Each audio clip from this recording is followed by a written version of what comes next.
लगभग 15% ब्राह्मण समाज का वोट है, लेकिन मेरा मानना है कि 15% से बहुत ज़्यादा ब्राह्मण समाज का वोट है। और ब्राह्मण समाज पढ़ा लिखा है, जागरूक है, वो किसी जातिवाद के फेर में नहीं पड़ता। जहाँ तक रही बात अखिलेश यादव जी की, तो अखिलेश यादव जी ब्राह्मणों के कितने समर्थक हैं ये ब्राह्मण बहुत अच्छी तरह जानता है। किस तरह एक दरोगा को अखिलेश यादव ने बुलाया और पूछा क्या नाम है, उसने अपना नाम बताया, कहें पूरा नाम बताइए।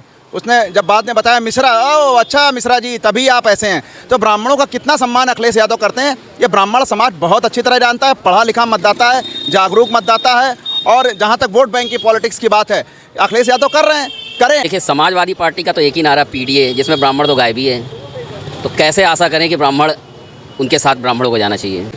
तो और लोगों को क्या चाहिए? गुंडा राज खत्म है। पहले मैं ट्रैवल काम करता था, गाड़ी चलाता था, रात में जाने में डर लगता था। आज मैं रात के 2 बजे भी कहीं झील झांकड़ से भी निकल जाता हूँ, कुछ नहीं मिलता है।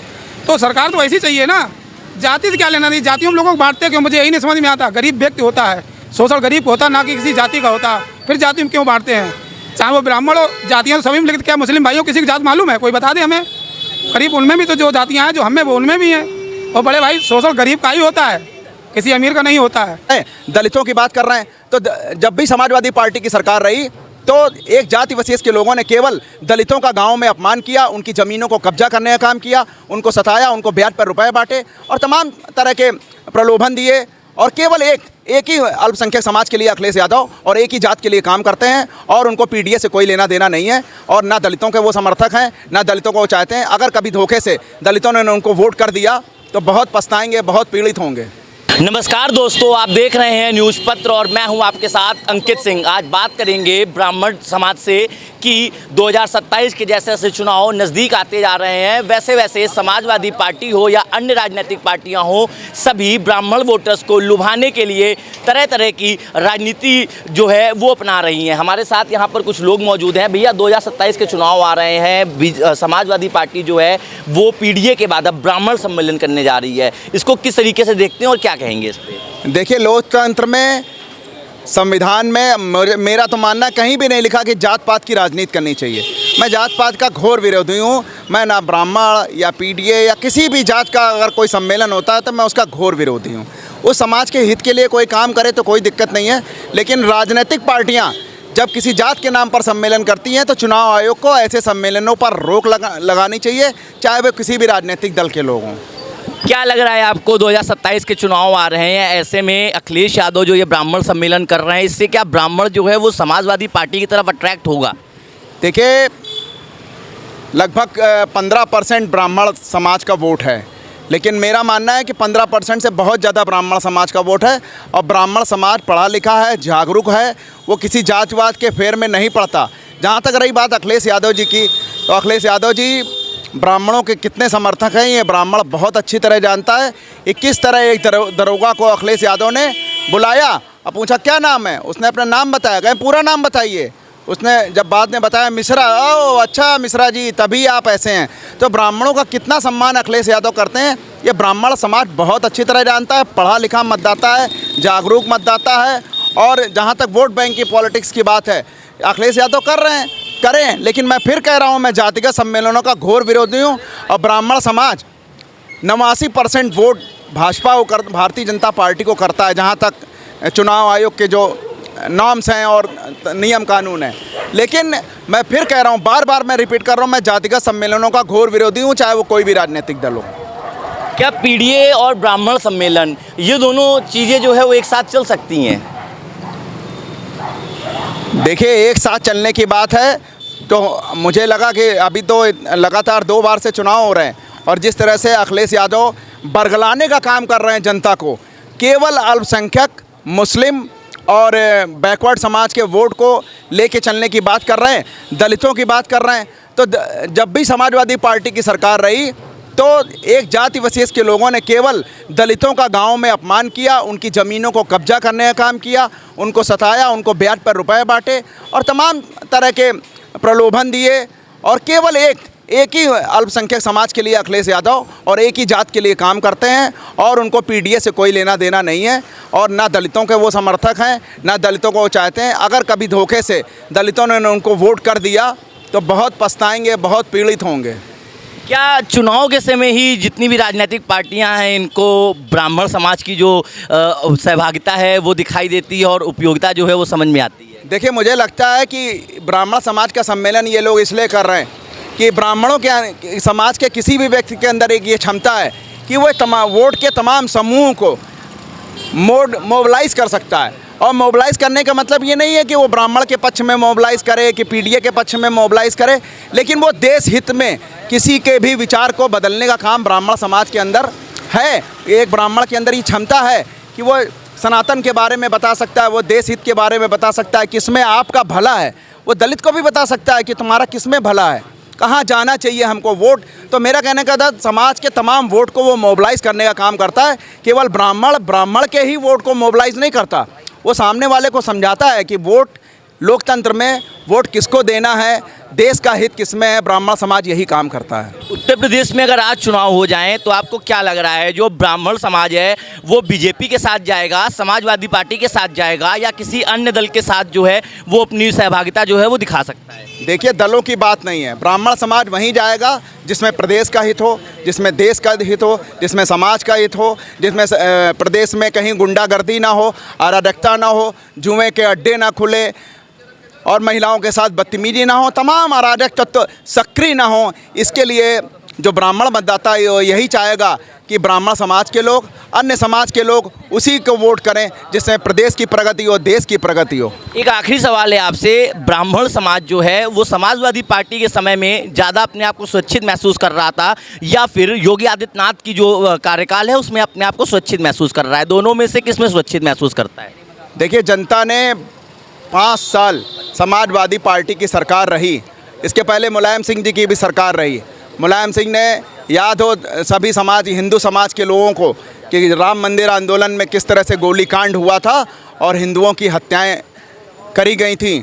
और समाजवादी पार्टी का जब शासन रहता है तो किस तरह से गुंडागर्दी पनपती है कि मोहल्ले का एक समाजवादी पार्टी का गुंडा भी समाजवादी पार्टी की टोपी लगाकर आगे बढ़ता है और अराजकता करता है, मोहल्ले में बदतमीजी करता है। इसलिए मुझे नहीं लगता कि आप ब्राह्मण समाज की बात मत करिए। ब्राह्मण तो सुरक्षित रह लेगा, लेकिन ब्राह्मण का काम है पूरे समाज को सुरक्षित रखना, और पूरे समाज को सुरक्षित रखना है तो अखिलेश यादव दूर ही रहें तो ज़्यादा अच्छा रहेगा। हमारे साथ यहाँ पर कुछ लोग और भी मौजूद हैं, आइए उनसे बात कर लेते हैं, उनसे पूछ लेते हैं कि उनका क्या कहना है। भैया, योगी आदित्यनाथ और समाजवादी पार्टी के अगर अखिलेश यादव की बात की जाए तो ब्राह्मण समाज जो है वो अपने आप को किस सरकार में ज़्यादा सुरक्षित महसूस करता है? हम लोग तो आज योगी ही बहुत सुरक्षित महसूस हो रहा है, योगी के शासनकाल में ही। इसलिए कोशिश करेंगे कि योगी ही मुख्यमंत्री रहे। बात जात पात और पार्टी की नहीं है हमारे लोग। भाजपा और सपा, इन दोनों में से सबसे ज़्यादा काम जो है वो ब्राह्मण समाज के लिए किस पार्टी ने किया है? हमें तो नहीं लगता है किसी ने किया है, क्योंकि ब्राह्मणों के लिए तो कोई काम नहीं कर रहा आज की डेट में। केवल ब्राह्मण एक वोट की राजनीति ही रह गई है, जिसको केवल ब्राह्मणों से वोट चाहिए बस। अगर बात की जाए 2027 के चुनाव की, अगर उत्तर प्रदेश में आज चुनाव होते हैं तो क्या लगता है कि जो ब्राह्मण समाज है वो बीजेपी के साथ जाएगा, समाजवादी पार्टी के साथ जाएगा, या किसी अन्य दल की ओर जो उसका रुझान है वो बढ़ता हुआ दिखाई देगा? देखिए, समाजवादी पार्टी का तो एक ही नारा पीडीए, जिसमें ब्राह्मण तो गायब ही है, तो कैसे आशा करें कि ब्राह्मण उनके साथ ब्राह्मणों को जाना चाहिए। नहीं, कल ज्ञानेश्वर मिश्रा जी की जयंती है जिसको लेकर अखिलेश यादव ने जो है वो एक बड़ा ब्राह्मण सम्मेलन का कार्यक्रम का आयोजन भी किया हुआ है, तो इसको किस तरीके से देख रहे हैं? देखिए, ये आपके माध्यम से प्राप्त हो रहा है कि वो ब्राह्मण महासम्मेलन कर रहे हैं। आजकल तो ब्राह्मणों के सम्मेलन में तो सभी घुस जाते हैं, तो उसमें तो टोटल ब्राह्मण होते ही नहीं हैं। 20-25% कह सकते हो कि ब्राह्मण सम्मेलन में ब्राह्मण मिलेंगे, इससे ज़्यादा तो ब्राह्मण मिलते ही नहीं हैं। ये तो राजनीतिक पार्टी और राजनीतिक विचारधाराओं के प्रति समर्पित चल रहा है। बात की जाए अगर, तो क्या लग रहा है आपको कि अखिलेश यादव की जो राजनीति ब्राह्मणों को लेकर है वो 2027 के चुनाव में सफल हो पाएगी या नहीं हो पाएगी? इसके बारे में तो नहीं कहा जा सकता है कि सफल होगी कि नहीं होगी, लेकिन ब्राह्मणों के प्रति तो वो पार्टी बड़ी ही उदासीन है। ब्राह्मण समाज सपा में अपने आप को सुरक्षित महसूस कर रहा है या बीजेपी में? अभी तो बीजेपी में ही समझ में आ रहा है। अगर आज चुनाव हो तो किसकी तरफ वोट जाएगा? अभी कह नहीं सकते।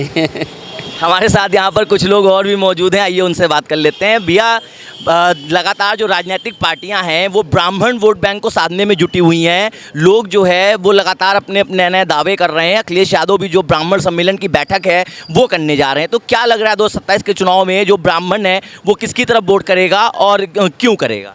भैया, पहली बात तो मैं जाति आती नहीं मानता हूँ। मैं जो हूँ मैं वोटर हूँ, और मैं जो हूँ मैं जो अच्छी पार्टी है मैं उसी को वोट करूँगा। बस मैं इतना ही कहना चाहता हूँ। बात की जाए तो समाजवादी पार्टी की सरकार में ब्राह्मण अपने आप को सुरक्षित महसूस कर रहा था, या फिर बीजेपी की योगी आदित्यनाथ सरकार में अपने आप को ब्राह्मण जो है वो सुरक्षित महसूस कर रहा है? योगी आदित्यनाथ की सरकार में सुरक्षित महसूस कर रहा है। आपका क्या लग रहा है भैया? हमारा तो यही है कि बीजेपी सरकार रहनी चाहिए। ये सरकार में क्या है कि आम आदमी को सुरक्षा है, सुविधाएं मिली, मूलभूत सुविधाएं मिली, बुनियादी सुविधाएं मिली जो मिलनी चाहिए थी। और सरकार को जात से नहीं लेना देना है, सरकार सबके लिए कार्य करती है। योगी आदित्यनाथ जी ने दिखाया कि हम सबके लिए कार्य करते हैं। ये लोग जातियों में बांटने का लोगों को काम करते हैं। हम वैसे तो सभी हिंदू हैं ना, फिर हमको जातियों में बांटा क्यों जाता है? जातियों में बांट कर हम लोगों को लड़ाते हैं आपस में। कांग्रेस का रवैया वही है जो विपक्षी दल है। अभी यही आपके जो जंतर मंतर पर हमारे युवा छात्र बैठे थे, बात युवाओं की हो रही थी, पर वहाँ पे राजनीति घुस गई जाके। और क्या उन उपद्रवियों ने जो नुकसान किया वो देश का नुकसान नहीं है?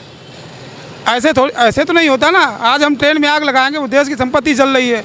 तो ऐसे ये छात्र थे नहीं वहाँ पर। तो जितना भी विपक्ष है केवल मोदी जी को लोगों में भ्रम पैदा करके आग लगाने का कार्य करता है। कैसे भी देश में आग लगे और हमें सत्ता मिल जाए। आप नियम बदलने की बात करिए ना, कानून सख्त करने की बात करिए, वो कोई नहीं करता है। सब सत्ता बदलिए साहब। मोदी जी से अच्छा किसने दिया आप बताइए? आज हर बुनियादी सुविधाएं गांव गली तक लोगों को मिल रही। पहले लाइट नहीं थी, नेट नहीं था, लोगों की ईएमआई पे चीज़ नहीं मिलती थी, लोग दूसरे घरों में टीवी देखते थे। आज लोग अपने अपने घर में टीवी लगाए, मोटरसाइकिल ले आते हैं। हमारे जैसे मैं खुद उसका भुक्तभोगी हूँ। तो और लोगों को क्या चाहिए? गुंडा राज खत्म है। पहले मैं ट्रैवल काम करता था, गाड़ी चलाता था, रात में जाने में डर लगता था। आज मैं रात के 2 बजे भी कहीं झील झांकड़ से भी निकल जाता हूँ, कुछ नहीं मिलता है। तो सरकार तो ऐसी चाहिए ना। जाति से क्या लेना? नहीं, जाति हम लोगों को बांटते क्यों? मुझे यही नहीं समझ में आता। गरीब व्यक्ति होता है, शोषण गरीब को होता, ना कि किसी जाति का होता। फिर जाति में क्यों बांटते हैं? चाहे वो ब्राह्मण हो, जातियाँ तो सभी में। लेकिन क्या मुस्लिम भाइयों किसी की जात मालूम है? कोई बता दे हमें। गरीब उनमें भी तो जो जातियाँ हैं जो हमें, वो उनमें भी हैं। और बड़े भाई, शोषण गरीब का ही होता है, किसी अमीर का नहीं होता है। तो इसलिए मेरी सभी नेताओं से हाथ जोड़ कर अपील है कि लोगों को बांटने का कार्य ना करें। और भाजपा से बढ़िया सरकार मैंने अपने जीवन में नहीं देखी। 50-55 साल की उम्र हो रही है, जितनी व्यवस्थाएं आज मिली। अभी आप मछरिया में 10 साल पहले रिकॉर्ड ले लीजिए। अवस्था में बल्लियों पे केबल झूलती थी, गलियां बजबजाती थी। आज पूरे शहर में हमें दिखा दो कहीं ऐसा हो। माना कि थोड़ी बहुत बरसात में सड़कें खराब हो जाती हैं, पर लोगों को भी सफाई में सहयोग करना चाहिए। सरकार के भरोसे ही नहीं रहना चाहिए। सरकार तो अपना काम करती है, आखिर हम भी, हमारे भी इससे जो कर्मचारी वो है, हम मानसिकता बदलेंगे तभी हमारा राष्ट्र अच्छा होगा। भाजपा ही सरकार बेहतर है देश के लिए और आगे भी। योगी आदित्यनाथ से बढ़िया मुख्यमंत्री कोई नहीं है। लेकिन अखिलेश भैया तो पीडीए की बात कर रहे हैं, अब वो ब्राह्मण सम्मेलन करने जा रहे हैं, तो इसको किस तरीके से देखें? अखिलेश भैया का कोई चरित्र नहीं है। अभी यही पहले वह पत्रकार से कह रहे थे, मिश्रा जी, ये बोलने की भाषा सही है। आज उन्हीं मिश्रा जी को तोड़ने लगे। देखा कि अब हमें वो वोट नहीं मिल रहा है, अब मिश्रा जी पे आ गए। तो इन नेताओं को कोई वो नहीं है। भाजपा अपने एजेंडे से कभी नहीं हटी है। उसने आम आदमी की बात करी तो आम आदमी को सुविधाएं दी। लेकिन अखिलेश भैया तो लगातार हमलावर हैं, कह रहे हैं राम मंदिर के नाम पे सरकार बनाई, राम मंदिर में ही चंदा चोरी करवा दिया। ये मैं नहीं मान सकता। देखिए, समाज में हर प्रकार के लोग होते हैं। अब आप बताइए, वहाँ जो व्यवस्था में लोग लगे हैं वो भंडार पे बैठे हैं। अब किसी की नीयत ढोल गई तो सारा समाज तो नहीं खराब हो गया? और जिन्होंने ऐसा किया उनको दंड मिलेगा क्या? दंड नहीं मिलता क्या? उनको पकड़े जाएंगे, जेल जाएंगे, सारे कार्य होगा। माननीय मुलायम सिंह जी ने तो हमारे कार सेवक को गोली चलवा दी थी। तो उन्हें देखना चाहिए ना, उनके समय में क्या होता था। जो ट्रैवलिंग काम करने हमने सबकी सरकारें देखी हैं, चंदा रोड पे वसूली होती थी। आज वसूली नहीं होती। मैं ही नहीं कह सकता कि बिल्कुल नहीं मानते हैं, क्योंकि हम मानसिकता तुम्हारी सबकी वही है, पर वैसी वसूली आज भी नहीं होती है। उत्तर प्रदेश में अगर 2027 के चुनाव आ रहे हैं, ऐसे में अगर आज चुनाव करवा दिए जाएं तो क्या लग रहा है कि ब्राह्मण वोट बैंक जो है वो सपा की तरफ जाएगा, बीजेपी की तरफ जाएगा, या अन्य किसी पार्टी को अपना सपोर्ट करता हुआ दिखाई देगा? ब्राह्मण वोट बैंक कहना गलत चीज़ है। ब्राह्मण हमेशा सर्व समाज की बात करता है, और ब्राह्मण को मालूम है कि समाज का हित किस पार्टी में है, इसलिए ब्राह्मण भाजपा को वोट करता है। ऐसा है, ये कहना गलत है कि ब्राह्मण वोट बैंक कभी नहीं रहा। वो सर्व समाज की बात करता है, लोगों को अच्छा ही सिखाता है। जो एजेंडे चलते हैं, पाखंडवाद, ऐसा कुछ भी नहीं। आप देखिए जो धर्म मानवता सिखाता है, दया सिखाता है, कहीं भंडारा होता है 4 लोग खड़े हो जाते हैं, दसियों लोग, तो ब्राह्मण ये सब चीज़ सिखाता है। ब्राह्मण कभी लोगों को बांटते क्या कहा जाए कि ब्राह्मण समाज जो है वो अब जातिगत मुद्दों से उठकर विकास और कानून पर जो है वो विश्वास कर रहा है? बिल्कुल कर रहा है। जात में तो ब्राह्मण कभी नहीं, तो 1-2 लोग कहीं पे खराब निकल आते हैं, पूरा समाज नहीं खराब होता है। ब्राह्मण ने हमेशा समाज का ही भला करने का सोचा है और ब्राह्मण इसीलिए भाजपा के साथ में है। ब्राह्मण इसीलिए भाजपा के साथ में है। हमारे साथ यहाँ पर कुछ लोग और मौजूद हैं, आइए उनसे बात कर लेते हैं। भैया, जिस तरीके से लगातार जो चुनाव नज़दीक आ रहे हैं, विपक्ष जो है वो लगातार हमलावर है। अखिलेश यादव भी कल एक बड़ी बैठक जो है वो करने जा रहे हैं लखनऊ में, तो क्या लग रहा है, किस तरीके से आप इस बैठक को देख रहे हैं? अब ये बैठक जो कर रहे हैं ये तो एक चुनावी स्टंट ही है, आम पब्लिक से जुड़ा हुआ तो है नहीं है कि जो हम लोग तो आम पब्लिक में आते हैं, तो इसको हम लोग क्या कह सकते हैं? भाई करिए, ये उनके एक वोट बैंक तो कह नहीं सकते इस चीज़ को कि वोट बैंक की राजनीति हो रही है। ये तो अपने जो भी कार्यकर्ता हैं उनकी है, और हर पार्टियों में अपने एक फिक्स कार्यकर्ता होते ही हैं जो उस भीड़ को उतनी इकट्ठा तो कर ही लेते हैं। आप लोगों को क्या लग रहा है, ब्राह्मण समाज जो है वो अब जातिगत राजनीति से उठकर विकास और कानून व्यवस्था की पर अपना वोट करेगा? बिल्कुल, ब्राह्मण अब जातिगत व्यवस्था में शुरू से विश्वास नहीं किया है, ना अब भी करता है। वो तो इसमें विश्वास करता है कि एक समाज को स्वच्छ शासन मिले, सबका विकास हो, सबका साथ हो, उसी पे ब्राह्मण विश्वास करता है। ब्राह्मण ने कभी आज तक की ही नहीं है बिरादरी की राजनीति, कभी भी जात की राजनीति नहीं की ब्राह्मण ने आज तक, इतिहास गवाह है। कभी बता दीजिए आप। अखिलेश भैया लगातार हमलावर हैं, विपक्ष जो है वो हमलावर है, कह रहा है राम मंदिर के मुद्दे को लेकर उत्तर प्रदेश में बीजेपी ने सरकार बनाई और राम मंदिर में ही चोरी करवा दी, तो इस पर क्या कहेंगे? देखिए, वहाँ पे जो कार्यकर्ता हैं, चोरी तो उनका है। अब ये तो पार्टी का कोई तो कह नहीं सकते हैं किसी पार्टी को। अब ऐसे तो वहाँ पे चाहने वाले हर पार्टी के लोग होंगे जो वहाँ पे नौकरी कर रहे हैं, सर्विस कर रहे थे, जो गिन रहे हैं। इसीलिए आप ऐसे में तो किसी को पे लाछन लगाना तो गलत है। ये तो सभी को, हम लोग को भी दिख रहा है, पढ़ रहे हैं, क्योंकि एम्प्लॉइज़ ने की है ये चीज़ें, हरकतें, तो उनको हमें लग रहा है कि मिल भी रही है सज़ा इस चीज़ की। हमारे साथ यहाँ पर कुछ लोग और मौजूद हैं। भैया, 2027 के चुनाव आ रहे हैं, क्या लग रहा है इस बार जो ब्राह्मण समाज है वो जातिगत राजनीति से उठकर विकास और कानून व्यवस्था पर वोट करेगा? देखिए, बिल्कुल सभी समाज के लोग कानून व्यवस्था पे, विकास पे ही वोट करते हैं हमेशा। किसी के नाम से, किसी जात से वोट नहीं पड़ता कभी भी। कानून व्यवस्था पर ही वोट पड़ेगा, विकास पर। हमें क्या करना है? विकास होगा तभी हमारे बच्चों का विकास होगा, विकास होगा तो हम सड़कों में चल सकेंगे, विकास होगा तभी तो हम वोट करेंगे ना। वोट का क्या आधार है? वोट देने का क्या आधार? लोकतंत्र में क्या आधार है? क्या हमें अच्छी सरकार चाहिए, अच्छी सड़कें चाहिए, अच्छी व्यवस्था चाहिए, अच्छा इंफ्रास्ट्रक्चर चाहिए, अच्छा माहौल चाहिए, समाज में शांति हो, अच्छा वातावरण चाहिए। अच्छे वातावरण के लिए ही वोट करता हर कोई। 2027 के अगर चुनाव की बात की जाए तो इस बार आप लोग किन मुद्दों को लेकर जो है वोट करेंगे? तमाम मुद्दे हैं। देश का इंफ्रास्ट्रक्चर मुद्दा है।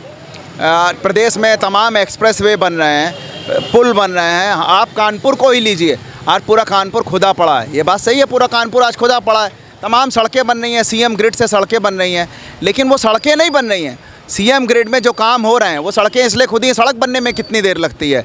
डामर की सड़कें बननी है या सीसी की सड़कें बननी है, प्लांट से सड़क बनेगी, 2 दिन में पूरी सड़क बन जाएगी। लेकिन तमाम कंपनियां दोनों तरफ सीवर लाइन पड़ रही हैं, दोनों तरफ वाटर लाइन पड़ रही हैं, बीच में केवल सड़क बन रही है। तमाम टेलीफोन की, बिजली की, और भी जितनी भी कंपनियां, आज के दौर में ऑनलाइन ज़माना है तो नेट के बिना कोई रह नहीं सकता, तो दोनों तरफ दोनों कंपनियां अपना काम कर रही हैं। सीवर लाइन पड़ रही है, बढ़िया स्लैब डाल के, बढ़िया शटरिंग करके चैम्बर बनाए जा रहे हैं, ताकि भविष्य में कभी कोई वाटर लाइन का लीकेज हो तो सड़क नहीं खोदी जाएगी। और बेंगलोर, गुड़गांव, हैदराबाद, बेंगलोर और भी तमाम ऐसे सिटी हैं अपने यहाँ जो बड़े बड़े सिटी बने हुए हैं, वहाँ इसी तरह से विकास हुआ। और वास्तव में उत्तर प्रदेश और कानपुर ख़ास तौर से मैं कहूँगा कि तमाम सरकारों ने इस प्रदेश में सबसे ज़्यादा टैक्स अगर कोई देता है तो वो कानपुर देता है। प्रदेश की तरक्की में सबसे बड़ा योगदान है तो कानपुर का है। प्रदेश की इस कानपुर में रहने वाले तमाम लोग ऐसे व्यापारी हैं जिनके पास इतना पैसा है कि 10 बार लखनऊ को खरीद सकें। तब कानपुर इतना पीछे कैसे रह गया? क्योंकि पूर्व की सरकारों ने कानपुर के इंफ्रास्ट्रक्चर पर कोई ध्यान नहीं दिया। वर्तमान समय में हमारे सांसद, हमारे विधायक और इतना प्रयास करके आज देखिए कितना बड़ा आंदोलन करा रेलवे लाइन के लिए। आज वो रेलवे लाइन पे पुल बनने जा रहा है। बहुत जल्दी ये 9 क्रॉसिंगें जो हैं वहाँ पर जाम से निजात मिलने वाला है। जीटी रोड पे एलिवेटेड बनने जा रहा है। दादर नगर में आपने देखा होगा कि नाला है, उस नाले में कई बार कितनी घटनाएं हुई हैं, कारें गिरी हैं, जानवर गिरे हैं, मर गए।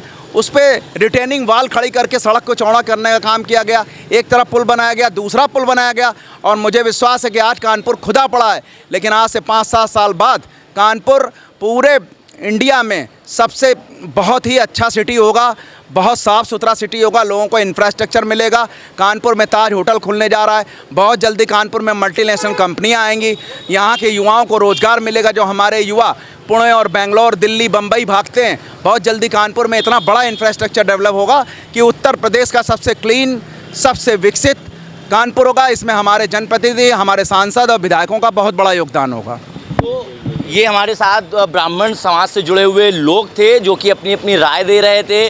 ब्राह्मण समाज के लोगों की अगर बात मानी जाए तो उनका साफ तौर पर यही कहना है कि इस बार 2027 के चुनाव में जो उनके मुद्दे होंगे वो कानून व्यवस्था के मुद्दे होंगे। अब देखना ये होगा कि 2027 के चुनाव में किसके सर पर जनता जीत का सेहरा बांधती है और किसको अपना मुख्यमंत्री चुनती है। कैमरा पर्सन शशांक शुक्ला के साथ अंकित सिंह, न्यूज़ पत्र, कानपुर।